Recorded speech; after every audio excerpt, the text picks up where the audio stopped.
આજે આપણે ગુજરાતી સાહિત્યના અર્વાચીન યુગના નિબંધકાર, નવલકથાકાર, નવલિકાકાર, કવિ અને વિવેચક સુરેશ જોશી વિશે જાણીશું. તેમનું પૂરું નામ સુરેશ હરિપ્રસાદ જોશી હતું. તેમનો જન્મ તારીખ 30 મે 1921ના રોજ થયો હતો. તેમનું જન્મસ્થળ તાપી જિલ્લાનું વાલોડ હતું. અભ્યાસ અને કારકિર્દી.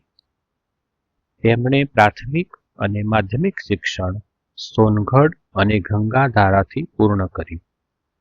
મેટ્રિક ઉત્તીર્ણ કર્યા પછી મુંબઈની એલ્ફિન્સ્ટન કોલેજ ખાતેથી તેમણે BA અને MAની પદવી મેળવી.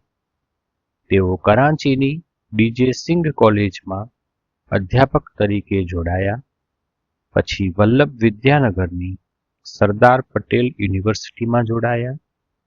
ત્યારબાદ તેઓ વડોદરાના મહારાજા સયાજીરાવ વિશ્વવિદ્યાલયમાં જોડાયા. સોનગઢમાં ગાળેલા પ્રારંભિક સમયની તેમના જીવન પર ઊંડી અસર રહી હતી. કોલેજ જીવન દરમિયાન તેમણે ફાલ્ગુની સામયિકનું સંપાદન કાર્ય કર્યું હતું. પછીથી તેમણે વાણી, મનીષા, ક્ષિતિજ, એતદ અને ઉહાપો સામયિકોનું સંપાદન કર્યું હતું. તેમનું અવસાન 6 સપ્ટેમ્બર 1986ના દિવસે થયું હતું. સુરેશ જોશીનું સાહિત્ય સર્જન. તેઓ ગુજરાતી સાહિત્યમાં આધુનિક યુગના પુરસ્કર્તા ગણાય છે.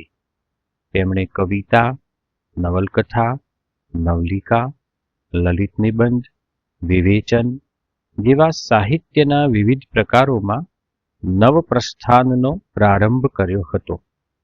નિબંધ સંગ્રહ જનાંતિકે, ઇદમ સર્વમ, અહો બત કિમ આશ્ચર્યમ, ઇતિ મે મતિ. વાર્તા સંગ્રહ ગૃહપ્રવેશ, બીજી થોડીક, અપી ચ, ન તત્ર સૂર્યો ભાતિ, એકદા નૈમિષ્યારણ્યે. લઘુ નવલ છિન્નપત્ર, વિદુલા, કથાચક્ર, મરણોત્તર. આ 4 લઘુ નવલ એક સાથે કથા ચતુષ્ટયમાં સમાવિષ્ટ છે. વિવેચન કિંચિત ગુજરાતી કવિતાનો આસ્વાદ, કાવ્ય ચર્ચા, કથોપથન, શૃણવંતુ, અરુણ્ય રુદન, ચિંતયામિ મનસા. અષ્ટમો અધ્યાય જાનંતીએ કિમપી.